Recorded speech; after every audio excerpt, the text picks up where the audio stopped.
Abbiamo fatto. Però dobbiamo aspettare. Ok. Sì, questa cosa viene riportata la famosa pagina che poi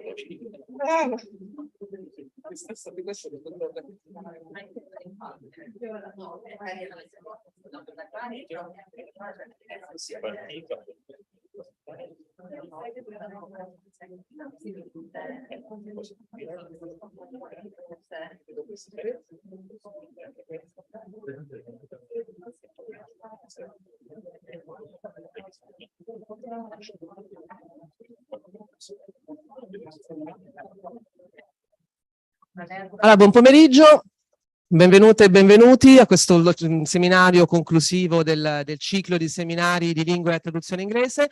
Sono molto felice di avere oggi la professoressa Annarita Taronna, la professoressa responsabile del CUG di Ateneo, che adesso farà un saluto introduttivo anche per insomma chiudere in bellezza il nostro ciclo di seminari che erano appunto rappresentati sull'identità di genere, la lingua e la sessualità. Professoressa Tiziana De Rogatis, a te la parola. Grazie infinite alla professoressa Silvia Antosi e alla professoressa Annarita Taronna per questa preziosa presenza. Faccio una breve introduzione come presidente del CUG, che è una cosa abbastanza ancora astronave misteriosa, ancora, ma in realtà è un'istituzione molto importante. Vuol dire Comitato Unico di Garanzia per il benessere di chi lavora e contro tutte le discriminazioni. Questi comitati unici di garanzia, questi CUG, si trovano in tutte le comunità statali d'Italia ed Europa. Sono dei quindi anche l'Università per Stranieri di Siena ha questo CUG e sono apparentemente invisibili, ma in realtà molto importanti, e io sono presidente da poco, devono diventare sempre più visibili. E perché sono importanti? Perché sono presidi di accoglienza e di ascolto e di protezione contro tutte le discriminazioni, quindi sia degli studenti, sia studentesse e studenti che possono soffrire di forme di discriminazione, di disuguaglianza, di marginalità, e anche ovviamente per i colleghi docenti, per il personale amministrativo, l'intera comunità. Per esempio il nostro primo atto come nuovo CUG è stato quello di organizzare l'8 marzo la giornata della Festa Internazionale della Donna dedicata alle donne iraniane, quindi con Sanat Sparto, con questo straordinario gruppo musicale di giovani iraniani che ha supportato questo discorso. Il tema di oggi, il tema che la professoressa porta è quindi molto caro al CUG e d'altronde è anche caro all'Unistrasi Gender Lab, che è questo laboratorio online sul genere. Si tiene per 10 appuntamenti durante l'intero anno accademico ed è un laboratorio sempre sui diritti minacciati oggi, in particolare i diritti delle comunità LGBT e delle donne. Quindi ci sono stati, ora si sta concludendo, ci sono stati interventi molto belli quest'anno in un laboratorio online che si tiene i lunedì, 10 lunedì dell'anno. Perché c'è quindi molto, molto caro? Perché il lavoro della professoressa è un lavoro che riflette sulla urgenza di mettere a punto categorie intorno alla dicibilità dei traumi in contesto migratorio. Negli ultimi 20 anni, nei primi 20 anni del nuovo millennio, i rifugiati sono raddoppiati, passando nel giro di 10 anni, dal 2010 al 2020, nel mondo, secondo i dati dell'Alto Commissariato delle Nazioni Unite, da 40 milioni a 80 milioni. E ovviamente questo raddoppiamento iperbolico parla anche di contesti drammatici durante i quali si avviene il processo di diaspora di uomini e donne. donne.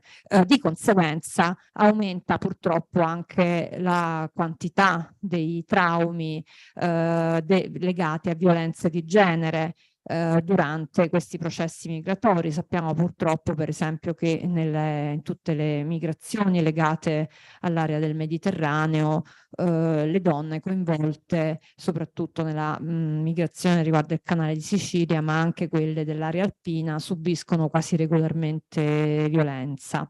E quindi quanto è importante rispetto a tutto questo la formazione di operatori è decisiva non solo per un discorso etico, ma proprio per un discorso pragmatico, perché il meccanismo del trauma è proprio un meccanismo di frattura, come dice l'etimo, che rompe il chunking, rompe cioè questa parola chunking, rompe la linearità. Chunking è la linearità logico-causale del pensiero e del linguaggio umano. Dove c'è trauma c'è questa rottura di questa linearità simbolica interna e quindi discorsiva, e di conseguenza il trauma diventa indicibile. A questo si aggiunge una indicibilità collettiva rispetto a traumi come lo stupro, perché sono traumi sottoposti in quasi tutte le parti del mondo a fortissimi tabù, ed è decisivo invece diciamo la capacità di ricostruire attraverso la narrazione questa linearità è molto connessa alla capacità che le comunità culturali hanno di fare diciamo di questi tipi di traumi a sfondo sessuale un discorso il più possibile consapevole, simbolico e rielaborato, perché altrimenti il tabù costituisce un'ulteriore indicibilità. Per cui sono molto contenta e molto curiosa di fare questa esperienza conoscitiva. Grazie. Desidero ancora ringraziare la professoressa De Rogatis per questo intervento introduttivo. And now I'll switch to English, and I would like to introduce our guest today. Professor Annarita Taronna is Associate Professor of English at the University of Bari in Italy. And her main research areas include gender in and translation studies, cultural and post-colonial studies, the use of English as a lingua franca in migratory settings, language mediation in intercultural context, and the teaching of English as a second language. Her publications include 2 monographs. The first one is entitled Black Englishes, Pratiche Linguistiche Transfrontaliere Italia-USA del 2016. And this volume, which I received today, thank you very much for this, a very a lovely present for me and my next reading for the next few weeks, which is entitled Digital English as a Lingua Franca, Shaping New Models Through Question and Answer websites, and this has been published by Cambridge Scholars last year, if I'm not mistaken, so just a few months ago, very fresh from publishing. And she has also published several articles on her research projects, including Lost and Regained in Translation, Cross-Border Intersectional Practices Between the Black US and Black Italy, which is very recent, 2022, as well as the role of non-professional translators and interpreters in emergency migratory settings, a Southern translocal perspective, among others. So thank you very much again for being here. And your seminar, as you all know today, is the role of ELF, translation and narrativity in the representation of refugee women victims of gender-based violence across European perspective. And the floor is yours. And thank you. Thank you, Silvia, for your nice words and for inviting me. Before switching it to English, I just want to say something to my colleague. Volevo ringraziare la collega. Volevo ringraziare la collega perché come coordinatrice del CUG volevo aggiungere solo una cosa sul CUG. Il CUG è un organismo, è percepito come un organismo istituzionale negli Atenei, un po' come dire a sé stante, un po' asettico, la buona pratica che avete messo in campo come Unistrasi è lodevole, perché un Gender Lab collegato a un CUG che si cala nella realtà di formazione e di ricerca, offrendovi un percorso, come dire, di formazione alle tematiche collegate al gender, è lodevole, perché, ripeto, per diverse esperienze, diversi atenei, i CUG rimangono sempre un po' di nicchia, in questa dimensione un po' estremamente istituzionale, e raramente si sviluppano come interfaccia con gli studenti. Quindi davvero ben si colloca, tra l'altro, questo mio seminario, e volevo dirlo in italiano perché, come dire, volevo ricollegarmi a te, allinearmi con te. And now let me go back to, okay, so for today's presentation, I selected some of the topics, the urgent topics that feature my current research. I have since 2019, I have been conducting a research on the role of English as a lingua franca, the role of translation and narrativity in the presentation, representation, misrepresentation, and underrepresentation of refugee women victims of gender-based violence. Since now we are going to assume gender-based violence as an acronym GBV. And what I'm going to do is to provide you with a cross-European perspective, mentioning some countries, some specific countries which stand as case studies in my research. Well, the reason why I have been investigating so far issues related to migration is because migration involves the intense circulation of people, goods, and cultures. And an exploration, an excursion into migration processes also helped me to rethink language, the role of language, the nature and the concept of language itself from different perspectives. Because no language is innocent, no language is neutral, and migration puts into question standard, conventional, and monolithic conceptions of language. More specifically, this is particularly true and easy to observe when taking into account the practice of language mediation across the Mediterranean routes. When migration flows and transnational interests create new contacts between communities of people and languages, and they actually establish new modes of contacts. Rethinking languages across migratory routes today inevitably prompts us to reflect on the relationship between gender, translation, and conflict that reverberates across today's war in Ukraine, as well as in many other countries, just to mention a few, Syria, Afghanistan. And it reverberates across these countries in the way that violence affects men and women in different ways. Within this context, important issues emerge regarding the role of translators and interpreters as those who have the responsibility of overcoming language barriers, facilitating language barriers when reporting violence. So more specifically, throughout my presentation, well, I'm going to provide you reflections on the extent to which refugee women victims of GBV are portrayed by the media. I'm trying to give you some reflections on a specific focus on narrativity. I'm also going to discuss with you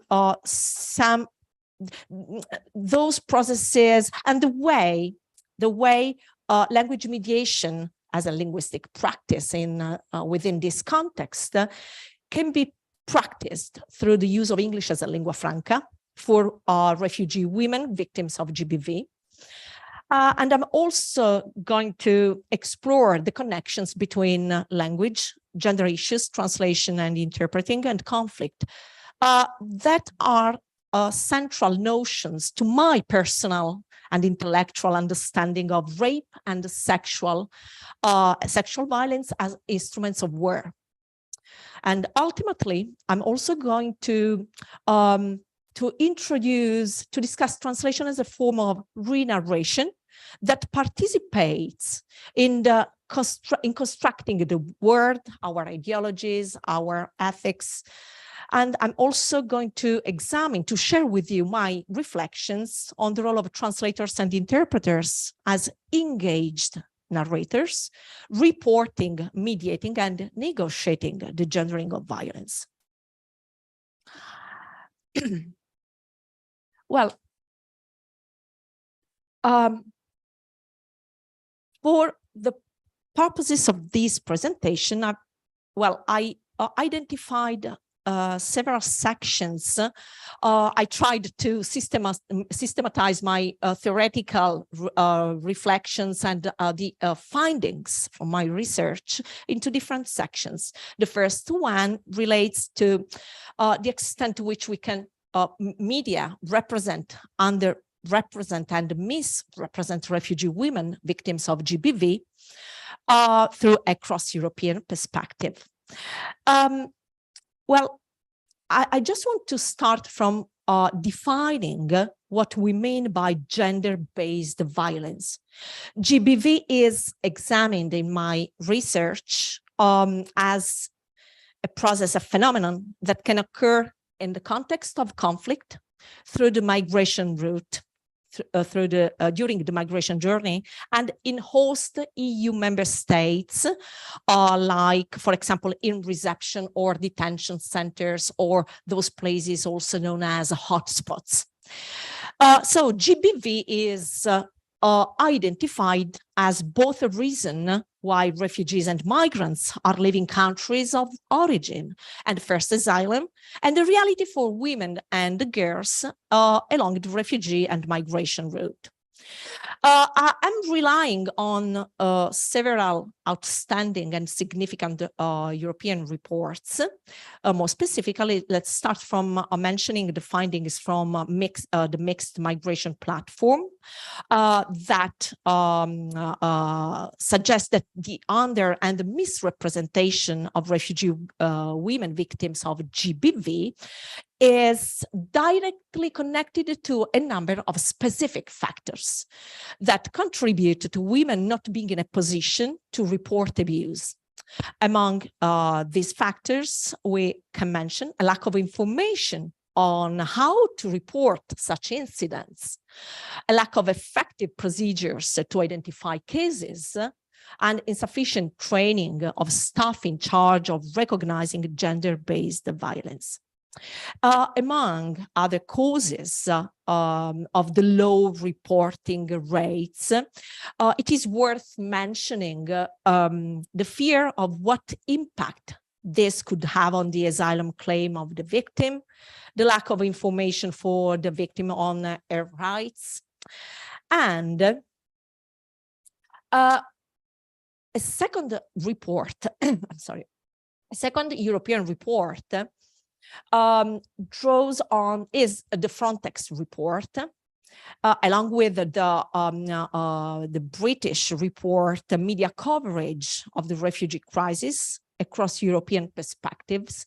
And through these reports, we can infer sort of misrepresentation narrative, sort of overlook the narratives of refugees who are predominantly described in the press as nationals of certain countries, or only 30% of articles distinguish between men and women, and only 16% of articles included the names of the refugees, and as little as 70% included the professions. So from these preliminary findings, we can infer that refugees emerge as an anonymous, unskilled group without specific individual characteristics, implied to be of little use for European countries, inspiring suspicion and raising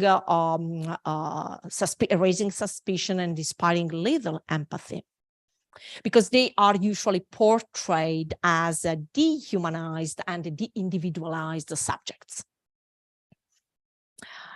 So what we can say is that across European countries, most of European countries, refugee women were particularly missing, silent, unseen, missing in the journalistic frames. I just want to give you some examples of Hungary. For example, in the Hungarian press, the refugees were particularly nameless and voiceless in the sample collected, and it was particularly concerned women. Sometimes they were seen but never quoted. The Greek press pays more attention to their gender, and France was the second highest after Ireland in the frequency of women refugee descriptions, and the second highest in mentions for refugee professions. Well, by resorting to narrative focus, other key themes emerge from the analysis of news and other media outlets that portray violence against women. Among these key themes, we just can mention not reporting the social context in which male perpetrated violence against women occurs. And this is particularly relevant to us as a linguist. The way we use language, the way we use sensationalizing stories through language, or by disproportionately focusing on stories that fit key news values. And just for time issues, time constraints, I want to skip the next one. But anyway, you can have a look just by reading the points from the slide. Now, well, the second section, the first section was, I needed to provide an overview of the way GBV is contextualized and is connected to misrepresentation and underrepresentation across the European media, because those findings from the projects and the reports I mentioned provided me with the opportunity to widen a reflection on the practice of language mediation for refugee women victims of GBV. More specifically, this part of the research is the result of the interviews I conducted from 2019 to 2021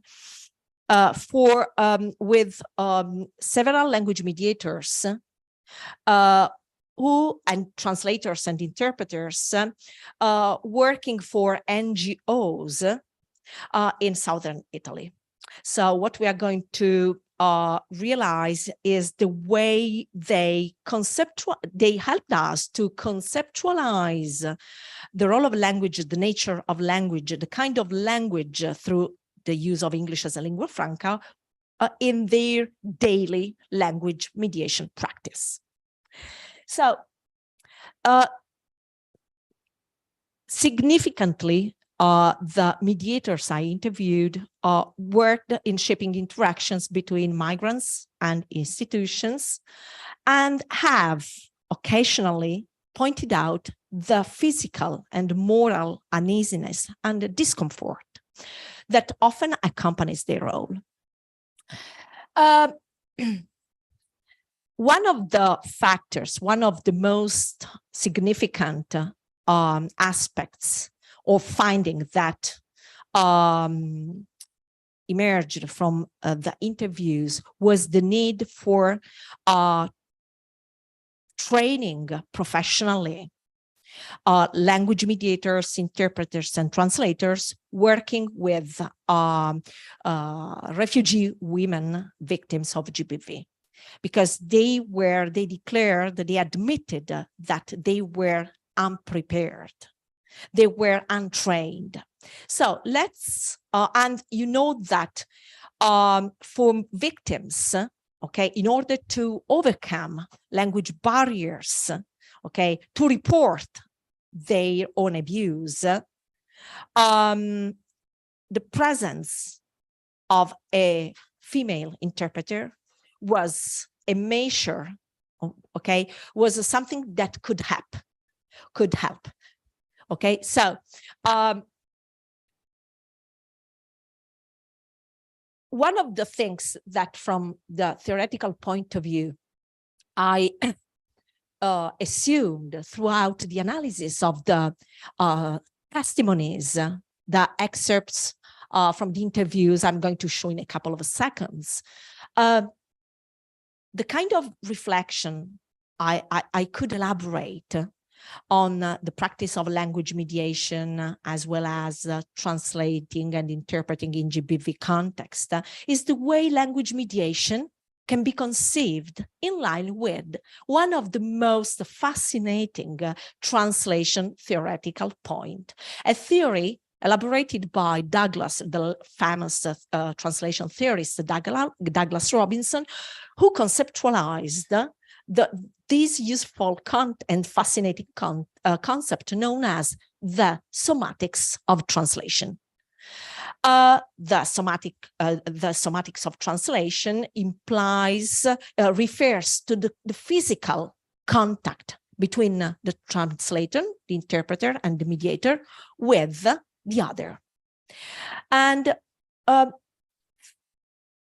this theoretical lens also helped me to discover, to examine how mediators work successfully in highly vulnerable contexts like GBV, opting for certain words, sentences, and strategies, because they instinctively or empathetically respond to messages and impulses sent by the interlocutor's body. Okay, and part of these reflections can be detected throughout this long testimony by Elisa Fedele. Elisa Fedele is a Apulian language mediator who works for an NGO in Bari. Okay, and she works with migratory emergencies, as well as female refugees, victims of GBV. So would anyone like to read this long excerpt aloud? Anybody? Pass the microphone to anybody. Can I ask you to, yeah, you want to come here? Oh, no, can I stay? Yeah. Thank you. The right to hospitality is I'd say, our primary ethical principle.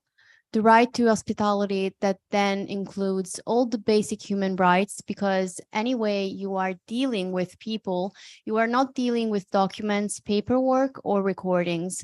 I feel like an activist because you don't do this job for the wages, absolutely. All jobs you don't do, in my opinion, only and exclusively for the wages. It's something you shouldn't do just to have an income, because otherwise it's empty, absolutely empty.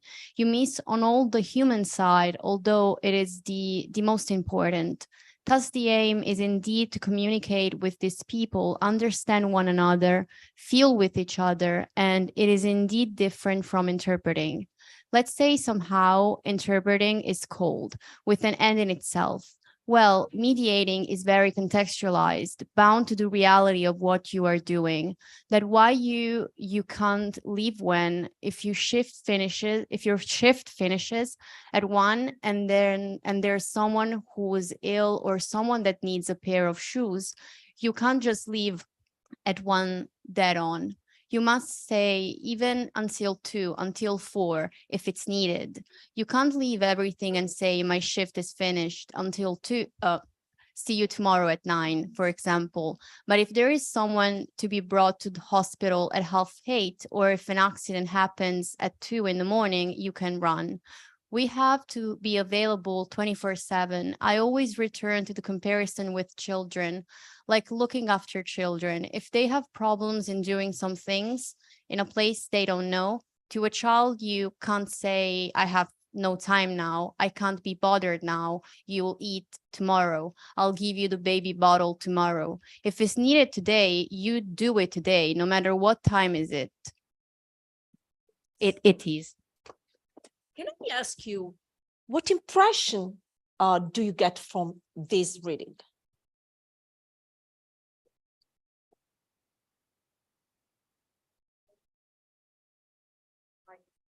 Mm-hmm.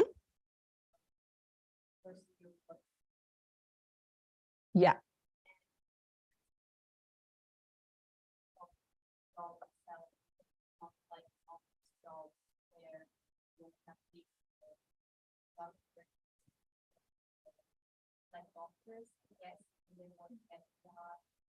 Yeah. Can you infer any difference between the role of interpreters and the role of mediator? Is there any reference to, yeah, there are a couple of references to the differences between those interpreters who work in a more institutionalized and normative spaces, okay? Whereas language mediators usually work as volunteers in NGOs, anti-violence networks. And this is an important point in our literature, okay? But we are going to say something more in a couple of minutes. Anyway, I just want to tell you something about the way Elisa Fedele defines her language mediation practice. Language mediation is, she describes her activity as a practice of unconditional hospitality. She acts as an activist. Okay, so the reason why I'm particularly fascinated by the study of language mediation is because it is the practice that contains the most intrinsically hospitable dimension. And let me go to, oops. Okay. So now, against this background, one of my research questions relates to the role of English, the nature and the role of English within this context, the role of English as practice, as spoken, by language mediators, interpreters, and translators when working with refugee women victims of GBV, as well as in a migratory context that I also perceive in terms of contact zones. So let's start. I'm giving you some theoretical references, okay? So my framework, my theoretical framework relies on those contributions that deconstruct the role, the standard role of English as a hegemonic imperial language. And I also draw on those studies by Alastair Pennycook, the Sri Lankan linguist Suresh Kanagaraja, that they actually criticize the role of English as the language of power, as the crucial gatekeeper to social economic progress, and an international English, the role of English as a lingua franca within international communities, regulating the international flow of people and of global relations. So, for these contributions aim to subvert, to deconstruct the role of English and the asymmetrical relationships it has built across centuries, because we know that we start from the assumption that English varieties nowadays are disrupting efforts at standardization. This is why it is very interesting to mention the way we can conceive English as a lingua franca and the way it is moving towards a form that Kanagaraja defines as a translingual practice. So English as a translingual practice is a notion, a flexible notion that gives us the opportunity to reconceptualize English and the practice of language mediation through English as a lingua franca in the way that it recognizes norms and conventions established by dominant institutions and social groups within given context, but it is more closely focused on the fact that the speakers can negotiate such norms according to their own repertoires and translingual practice. This was my theoretical lens, but let's see how effectively language mediators practice English as a lingua franca in their daily routine. Elisa Fedele describes her English as in particularly meaningful terms. The English language we use to communicate with the migrants is necessarily a simple one, but also a mixed code composed of some words or expressions from other languages. This statement, these few lines recall Kanagaraja's motto that we are all translinguals in contacted zones. That is, we speak a flexible, contingent, and stable bridge language that gives the chance to work for the cooperative co-construction of meaning, and that leads to a successful communication. So let's see now, from this perspective, English as a translingual practice is conceived of as a bridge.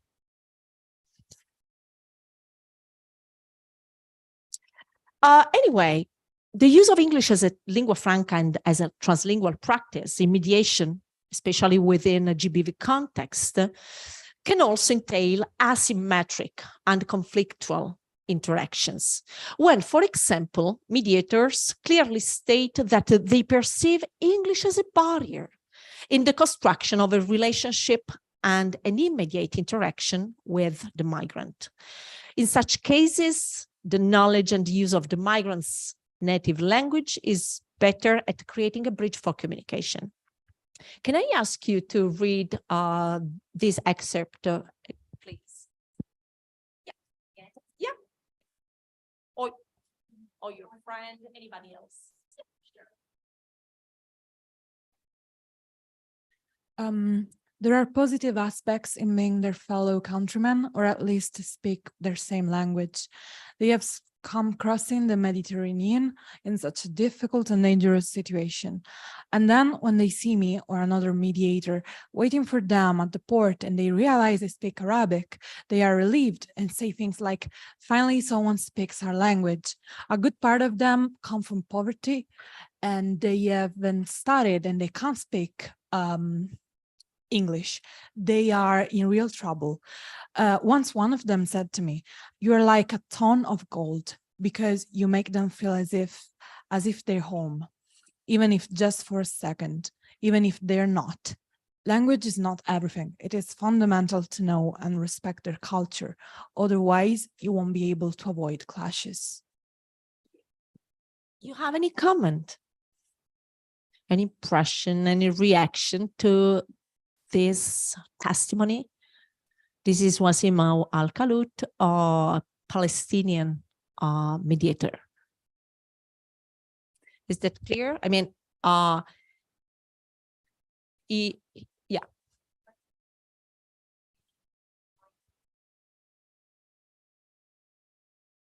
Yeah.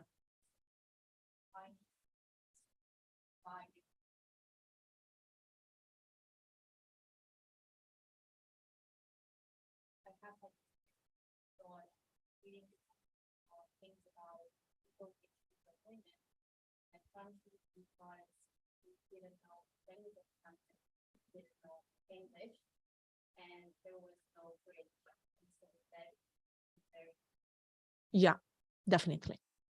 So now you have a new idea, okay, a new way to look at the use of English as a bridge and as a barrier. So now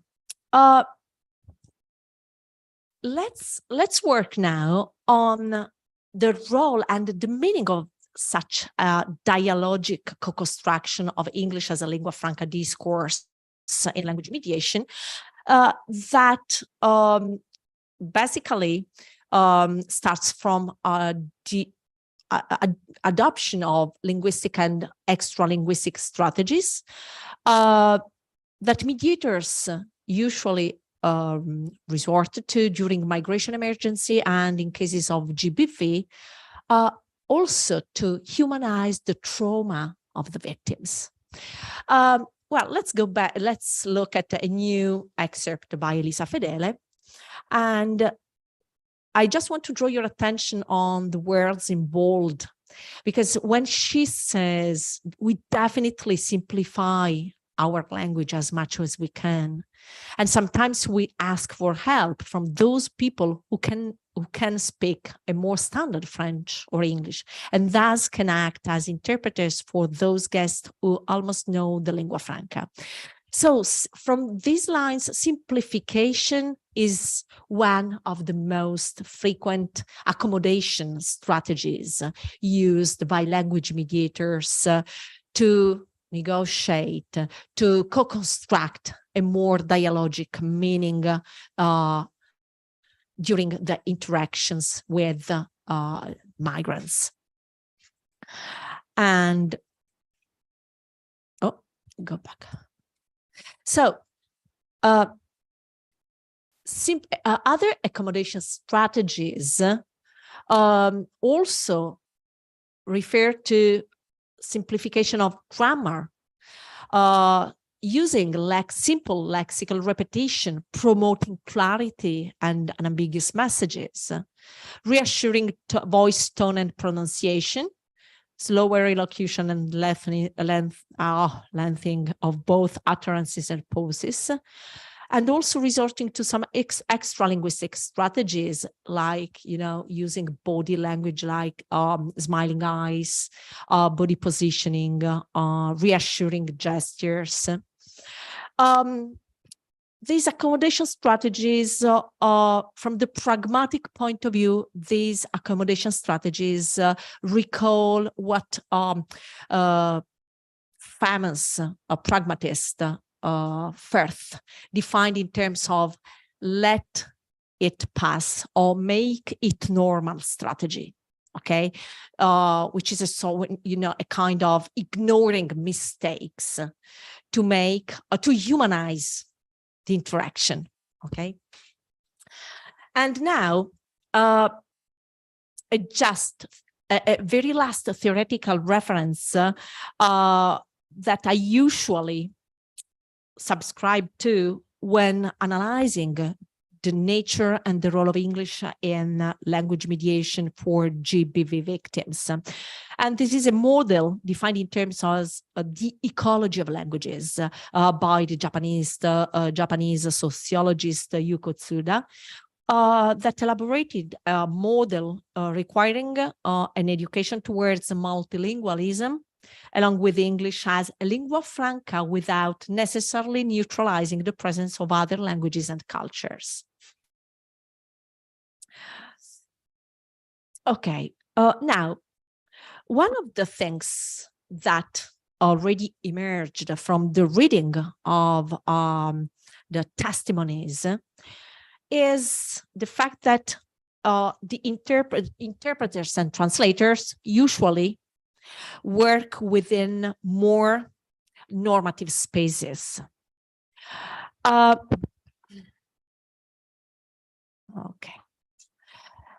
Now, one of the measures that can help to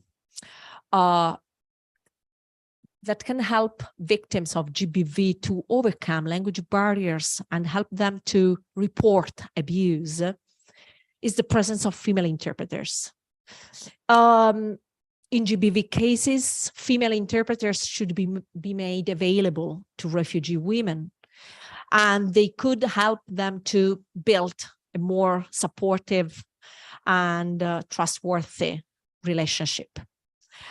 So one of the questions that emerged from the analysis of this context of violence and the victims reporting abuse is, what about who is allowed to interpret?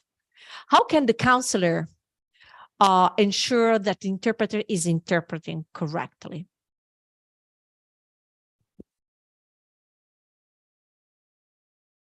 So I want to show you an interesting testimony from a forensic psychologist report.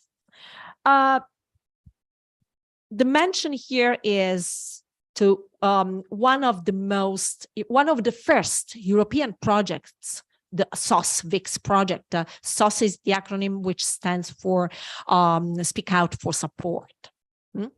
And this project, one of the findings from the project is that the interpreter can also manipulate the victim's words. The interpreter was adapting the victim's words, was advising her and even reprimanding her. She happened to be a friend of the victim, so there were two fundamental problems here: the language barrier. And I'm skipping the lines. This is because this interpreter knew what had happened to the victim, and so was filling in the blanks, victim silences, and adding data, thereby interfering with the psychological evaluation. So this is something that is recognized as malpractice within language mediation for GBV context. And there are plenty of testimonies of malpractice in interpreting in GBV that highlight the lack of language assistance and sort of, improvisation in the search for solutions to address language barriers that also result in inappropriate, inaccurate, and ineffective communication. between agents and the victims. One example reported in the project is what the interpreter, is bad substitution of the word chest for breast in describing the assault. Even if motivated by respect for the victim's modesty, such substituting the word conveys a very different meaning and could lead to a much different outcome. So, literature on interpreting in GBV at a certain point systematized and problematized those ethical principles which should guide interpreters, language mediators, and the translators working in this context, and defined in terms of normative space. So the principles are recognized, are defined in terms of accuracy, impartiality, confidentiality, professional role, professional behavior, and competence. And each principle features specific tasks and skills.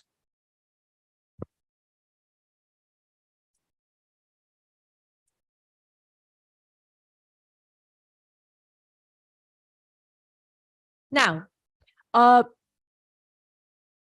one of the things that also, one of the findings that also emerged from the analysis of the projects and the reports is the differences in terms of role between professional interpreters and the role of language mediators. I already mentioned in one of the earlier slides. So the mediator is a full member of the multidisciplinary team providing care to the survivor, or the mediator should exclusively interpret and interfere as little as possible in the relationship between the survivor and those representing the anti-violence services. So now, what about, is that okay so far? Yeah. What about the relationship between language mediation in GBV context and in work context? How translation industry is helping Ukraine, for example. So you know that in Ukraine, women are fleeing violence, and war is driving up domestic violence that usually goes unreported. And it usually goes unreported because, you know, soldiers are depicted, are portrayed as heroes, defending the country. And there is a sort of rejection to criticize those who are also abusers. So among those measures that are helping women in such war context and such violent context is what happened, what occurred, what was released in terms of at the institutional level. The Article 8 of the European Parliament resolution on the impact of the war against Ukraine, released on May 2022, highlights the need for specialized support for women, okay, who are survivors of violence, and specifically it highlights the need for specialized interpreters as well.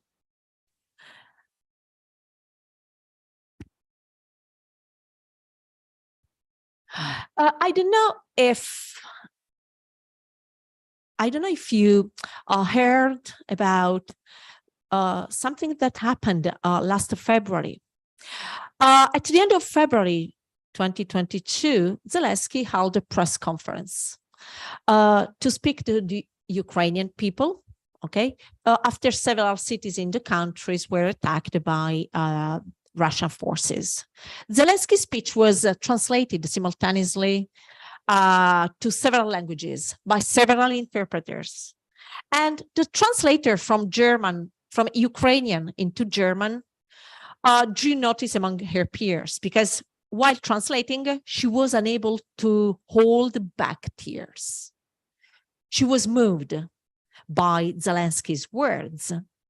So she needed to justify, and on Twitter, and the strong words of the president moved her, the interpreter, to tears, and she posted an emotional message on Twitter, because she shared that the interpreter, as interpreter at that specific moment, she paid an emotional toll.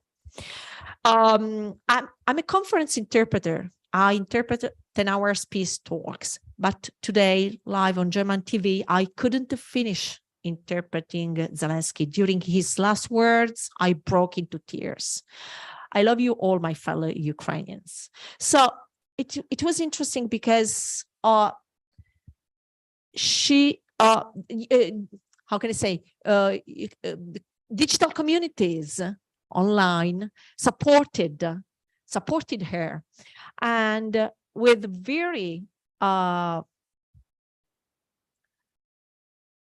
nice messages, like, you interpreted with more than words.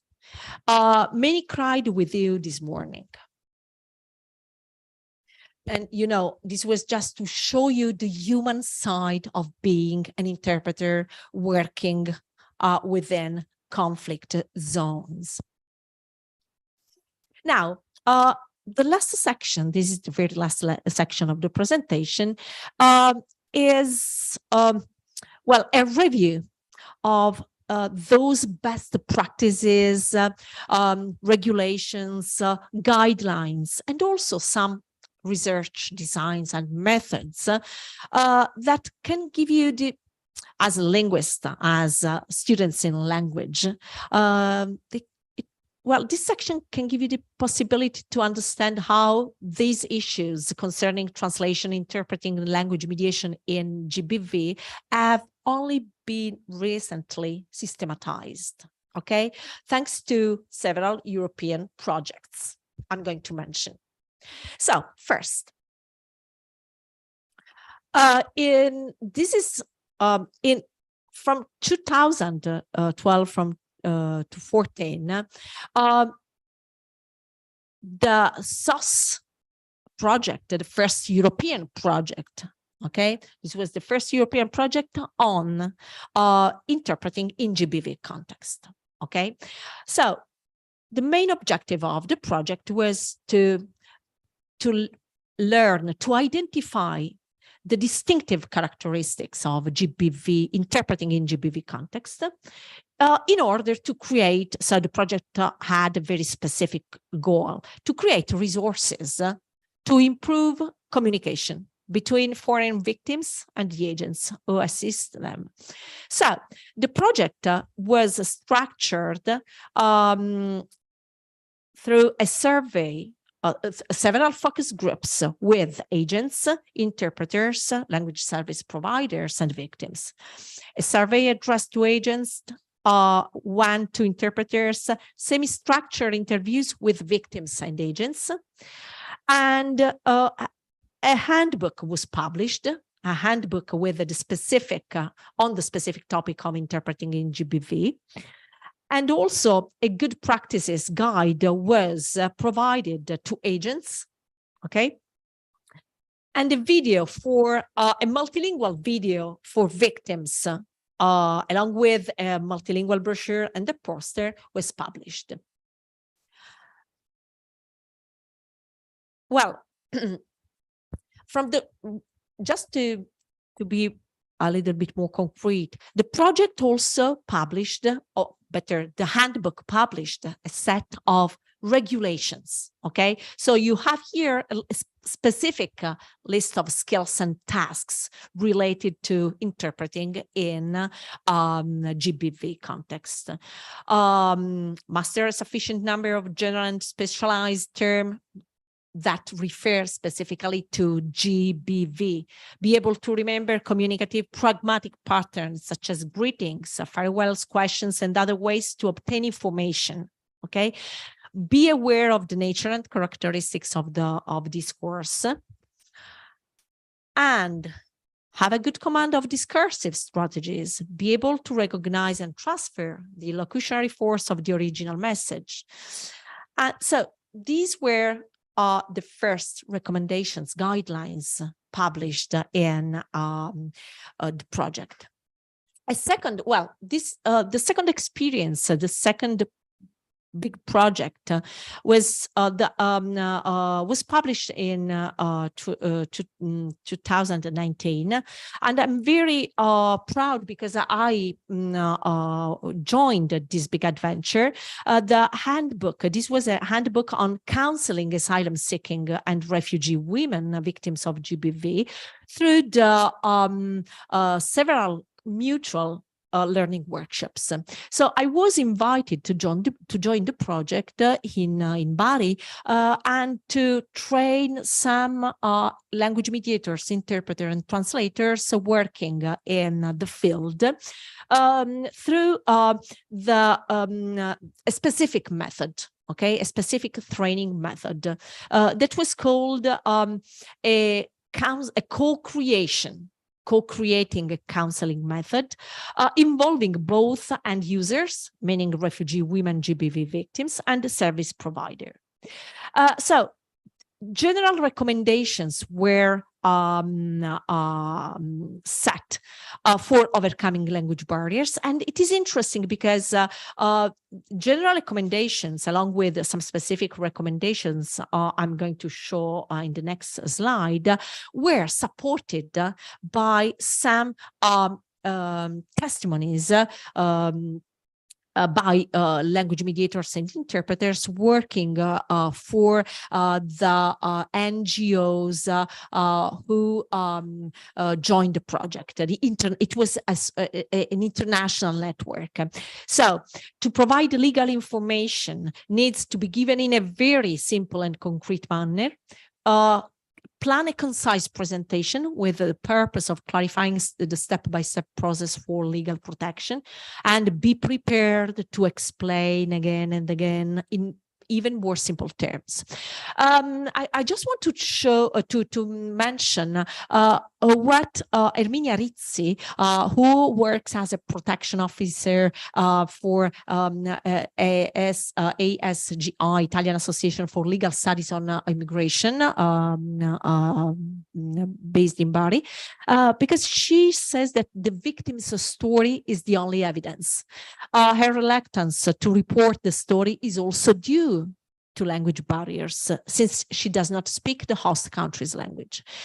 And there was also this second Marie-Claire's testimony was very interesting because she already mentions the importance of simplifying language interactions, language used in the interaction. So, as for specific recommendations, again, the need to use female interpreters, because they have experienced with women not feeling comfortable talking about gender-based violence experiences or gynecological needs with a male interpreter. And also to make sure that refugee women have qualified, experienced, preferably female interpreters. Other two, well, the last 2 points, the reference to training and to briefing and debriefing as specific and required moments within the language mediation process need to be organized for the interpreter before a counseling session. I mean, briefing is organized for the interpreting before a counseling session with the psychological team. The briefing can explain what is going on to happen in the counseling session, and what kind of issues are discussed, including giving the interpreter some basic understanding of gender-based violence and the necessary vocabulary to discuss it. And some NGOs also organize debriefing. Debriefing for interpreters, because there is also a risk for a secondary traumatization for them. And here you can have a look at some of further testimonies by interpreters. Giraffa is the local, the Bari-based NGO anti-violence center. And Belma is one of the interpreters. It is interesting because Giraffa,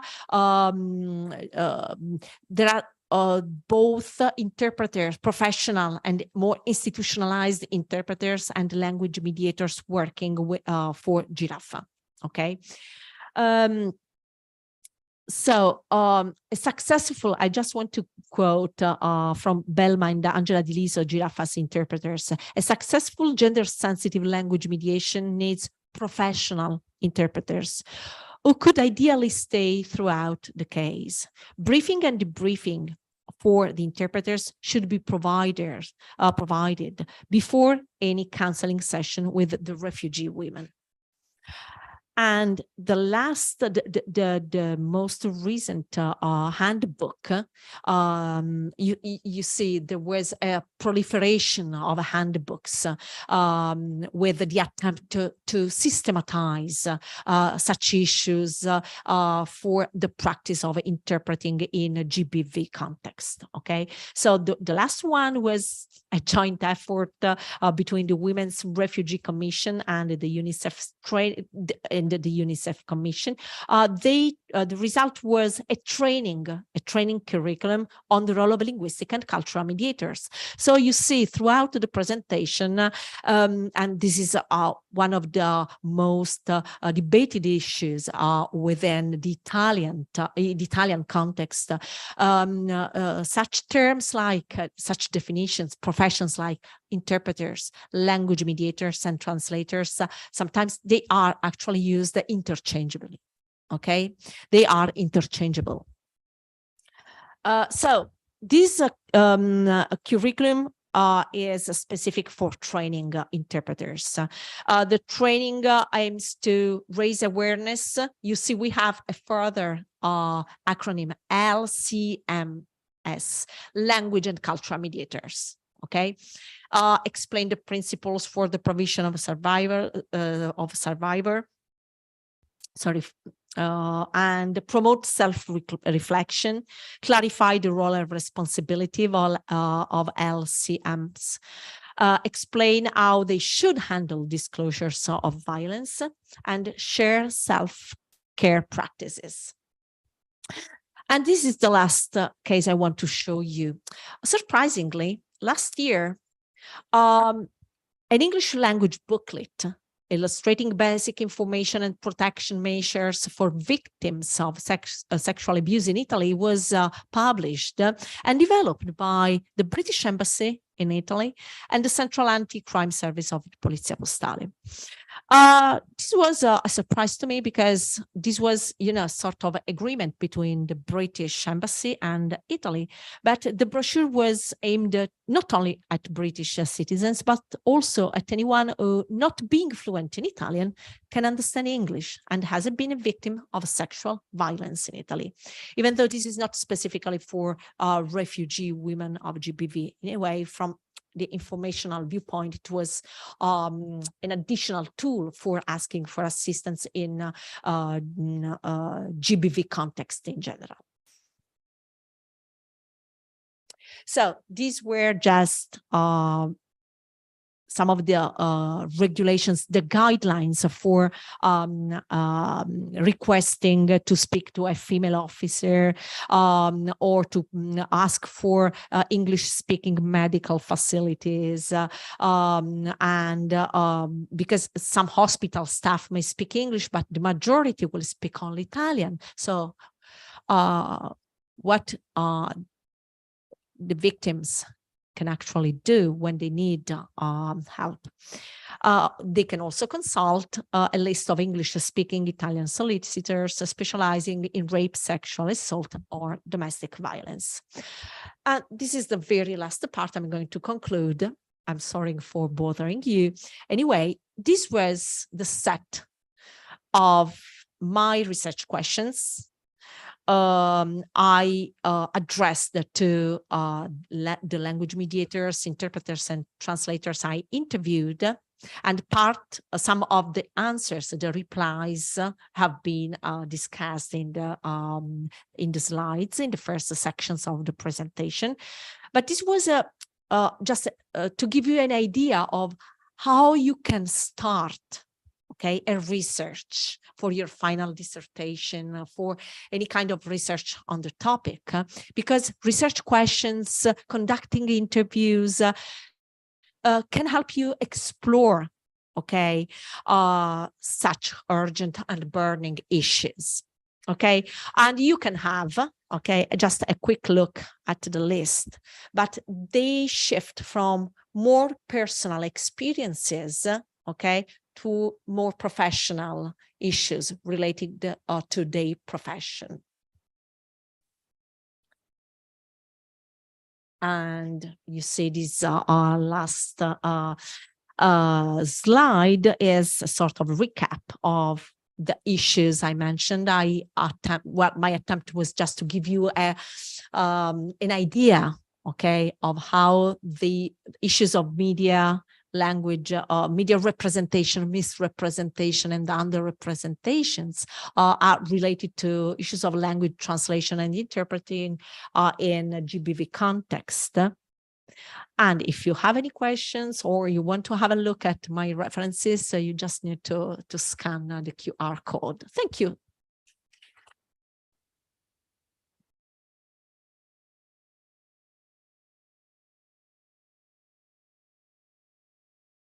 Thank you so much, Annarita, for this amazing journey. Thank you, because that's lots of, I'm intrigued by the fact that your talk has somehow summarized the 3 courses that I've been carrying out this year, because the first one is about English translation and translators as mediators, especially in a different context, with an awareness of the strategies of how English and English as a lingua franca, especially sometimes, can become not a sort of a neutral medium. And just today we were talking about feminist, you know, of course, the feminist turn in translation studies and the counter-feminist turn with the Gayatri Spivak, you know, and talking about this kind of awareness of how, you know, it's not just about the gender divide, but there are, you know, different strands, and how can we be inclusive in this sense? So, and how can we take into account as many women, or, you know, as possible, not just in gender-based violence context, but also in general in our language, and how strategies of inclusion can be actually addressed properly in English, and not just in English, as Spivak was saying. And then the second course, which is this class about language, inclusion, gender, and subjectivity, and the construction subjectivity. And in this sense, I think is a really useful journey as well, because of having lots of, definitely. And also in terms of case studies that you have, you know, taken, you know, which actually talk about the use of English, but in a different context as well. So Italy, Southern Italy, as a specific case that we all know, also in the media, maybe through personal experience, but I'm also thinking of what we hear from the media. And so, you know, work zones and how they are actually communicated. And again, usually English or its translations are the medium. And so how, again, language and can, what it tells about the reality, what it tells about subjectivity is how they are constructed, what comes out again. So let's dismantle the system. Let's try to question the linguistic medium as well as the identities which are conveyed by that. And then the third course about precisely what you were addressing, one of the problems that then you have also that are pointed out in those handbooks, which is about English and its varieties as a result of imperialism, and somehow it's never neutral, whatever variety you take into account. So in a sense, there's lots of issues at stake. And I was, one thing, you know, there are lots of points, but of course we don't have time. So I'll just try to keep it brief in terms of English as a bridge, as a barrier. and how you were talking and addressing issues of training interpreters, just on a practical base. You can study English, you can translate, you can interpret, you can do your job, the linguistic prejudice a little bit, about cultural prejudice. But when you get in touch with the real experience, and maybe that's a question I'm sort of asking on their behalf, but what really happens, how can we tackle this lack of training? Because you talked about these handbooks, but again, you need to study them potentially in a course, in your courses. So are they studied in courses? Are they translated? Have they been translated? I was thinking about this guide, the British Embassy, a guide for the Italian police. Who is the audience for that, and how can we use languages, not just as a barrier, but mostly as a bridge? You want? Yeah. Well, I'm very. I really appreciated your conference, your research, because you showed us how much translingual imaginary can help to embody an idea, a Platonic idea of English, mostly as English is taught in English class, and mostly throughout the United Kingdom directive and procedures. I mean, we in front of gender-based violence, we see that that language needs to be embodied, and language needs to be translingual. That means not only to be simple. No, that was very interesting. It's not just to be simple. It's just to show that this English is a cross, is a third space between other languages that these women are using, are the mother tongue languages, and this. So the idea that women experiences, marginal experiences connected to women, sexual violence connected to women, is able to help us to refute about the Platonic idea of English that we are used to learn in the English lesson, and we are used to face when we go to United Kingdom, mostly not in USA, but in United Kingdom, the English question is really a caste question. I mean, you have a whole nation that is talking another language, if it's from middle class or underclass, and then you have a university caste, high bourgeoisie, even aristocracy caste that is talking completely in other languages. This is the Queen or now the King English. I mean, we really lack this idea that translingual English is not a bad English, no.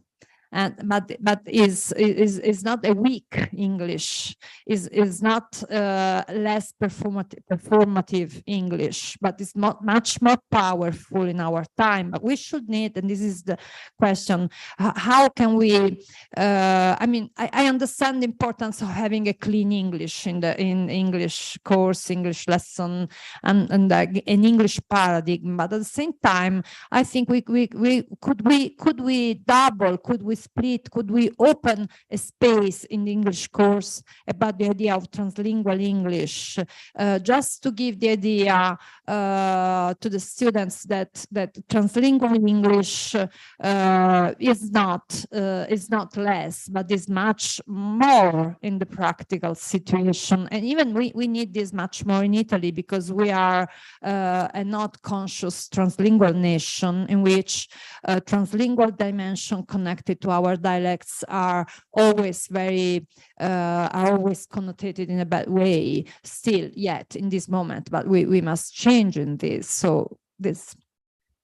Thank you for your words, your comments, useful comments. I just want to start from your remarks, because there is something that is very ambiguous with my students when I deal with such topics and theories related to English varieties. So they ask me, can we be translingual? Can we resort to a translingual English for our academic purposes? No, you can't. I mean, being translingual also means being pragmatic. What you need to develop is a sort of pragmatic competence. You know what kind of English you need to use in which context for which purposes. Okay, this is something that is not naive, but is something that you need to know. Okay, when you practice, when you resort to English as a translingual practice, you know that you are using it in a specific international communities. You are using a flexible language, okay, that is rich of accents, okay, and that is not so monolithic standard English, okay. So we are, as a linguist, as a community of linguists, we are working on a sort of, we are trying to dismantle, okay, the idea of a Unitarian concept of English, of language in general, okay, because this was something that implied asymmetrical relationship between people and territories and inhabitants. So we are trying to provide you students, I mean, students in languages with alternative visions, okay, supported by a strong theoretical framework, because Kanagaraja is one of the most influential scholars who is attempting to changing the field known as English language teaching, introducing the concept and the practice of English as a decolonial option, which means that starting from the recognition of English as starting from the recognition of the colonial power of English, of the imperial power of English, he prompts scholars to use varieties of English across curricula, through a new pedagogy, and this is called a decolonial pedagogy. Okay, so what we are trying to do is to reflect on what kind of pedagogical practices, what kind of ideas of language and translation we are practicing, and we are theorizing as well. I don't know if this adds something new to you. And Silvia, what about, okay, you mentioned something related to the audience, the target to whom the booklet, the guideline, the Polizia di Stato and the British Embassy brochure is addressed. Well, actually, it is an institutional space, because I'm not so sure that it works for victims, for refugee women victims of GBV, if they usually go to the police to report abuse. There is, I usually believe that the work and the kind of information spread by NGOs and anti-violence services are much more useful than, you know, institutional spaces. But anyway, it's, you know, something new and something useful anyway. But the audience is much more, the target is much more general, okay? Women who suffered from any violence, any kind of violence, okay? So this was one of the yeah. And the training as well. Yeah, the training as well, because this is something that is, this is something from it was the initial urgency I felt as a researcher to reflect on the fact that refugee women don't report, in many cases, don't report abuse and violence because they can't can't be assisted by women, by female interpreters. This is a good point to start and to investigate and to work from the training point of view. Thank you. Thank you so much. Any questions from the students. Would you like to come here? Yes, thank you. So you can prepare for the session. Yeah, I was wondering, since you've been in this field for quite a few years, how do you deal with misogyny if you encounter any, both in like training those who have to aid these women, and also you said that you collaborated with the, I don't remember the institution, for the handbook, right? How was the environment like? I was wondering if it was like empathetic and supportive or not. Yeah. The group, the network that worked on the handbook was very supportive and collaborative.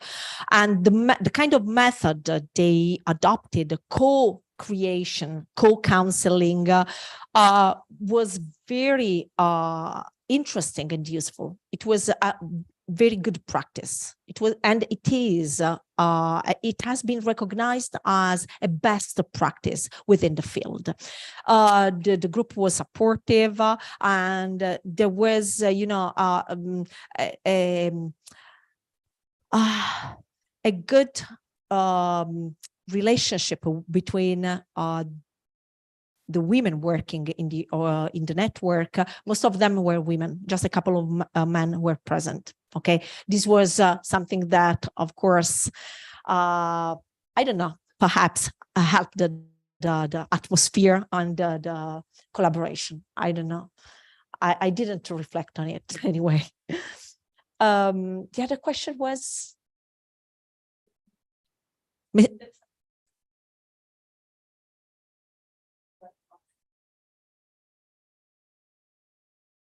I'm sorry, I can get your specific question. No, not really, no. Because this was an unexplored field, so everybody shared experiences. It was a very constructive context. So no, no. Any other questions?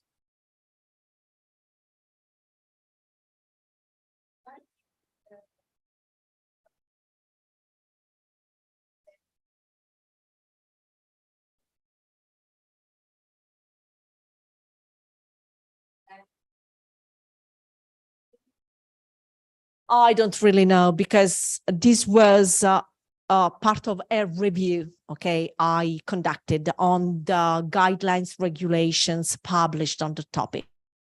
Okay, I don't have any contact with them, so I'm not sure about the future plan. Okay. Yeah, sure. A multilingual service is always useful. This is one of the aims of any projects on GBV in general. Yeah.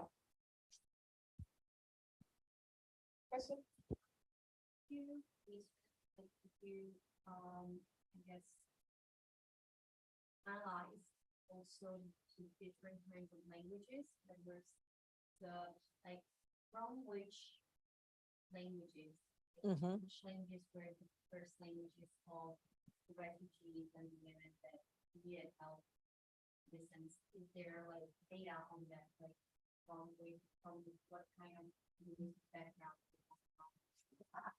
Okay, we are still working on a kind of interlinguistic corpus. This is one of the sections for future research.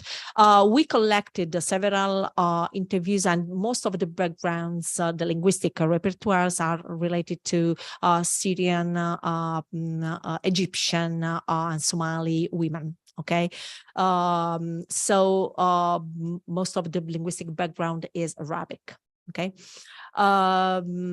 we focus on English as as the lingua franca, but there are other language mediators and interpreters who are working with French as a lingua franca.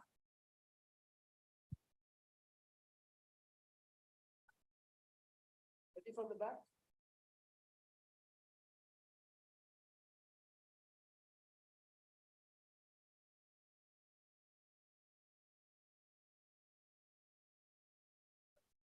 ideas. Yeah.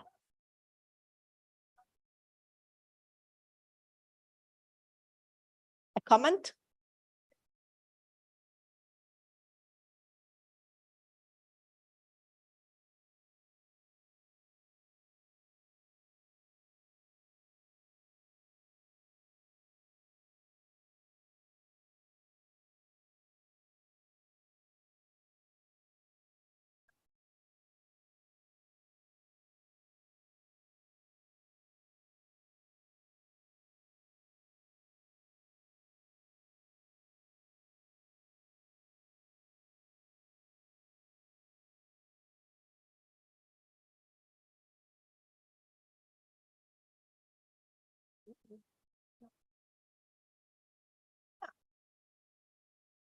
Thanks for sharing.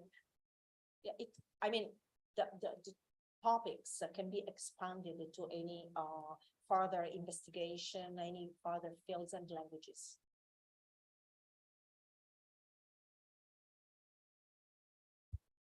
Yes, they have been carrying out group research for presentations, which they have delivered in the last couple of days. And so there were lots of issues that I think can definitely be investigated further, especially thanks to your paper and presentation.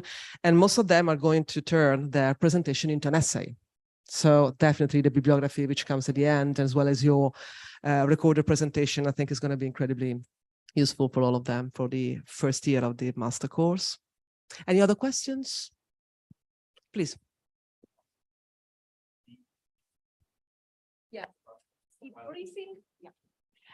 Debriefing is the last session proposed by the project, the international network I collaborated with, well,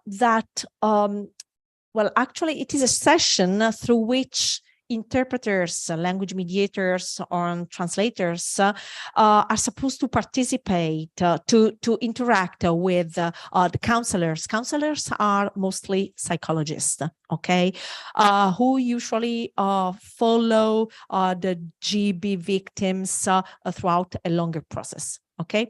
So different sessions. So debriefing is something addressed to the language service providers specifically to talk about, to scrutinize topics, the emotional toll, something that I defined in terms of the emotional toll, okay? Because they also experience the sort of emotional trauma by second trauma, by listening to, mediating, and just listening to stories, traumatic stories. So debriefing is something that can help the language service providers, okay, to work on the emotions, feelings that can also be obstacles to the mediation.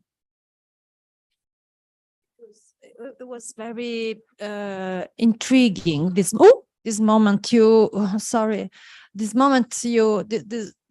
slide, because thank you very much for having brought this again, because in the there is this manual, American manual of psychiatry that every so and forth is describing or rewriting the notion of trauma, and it's very important for the international community of counselor, not only for Anglophone community.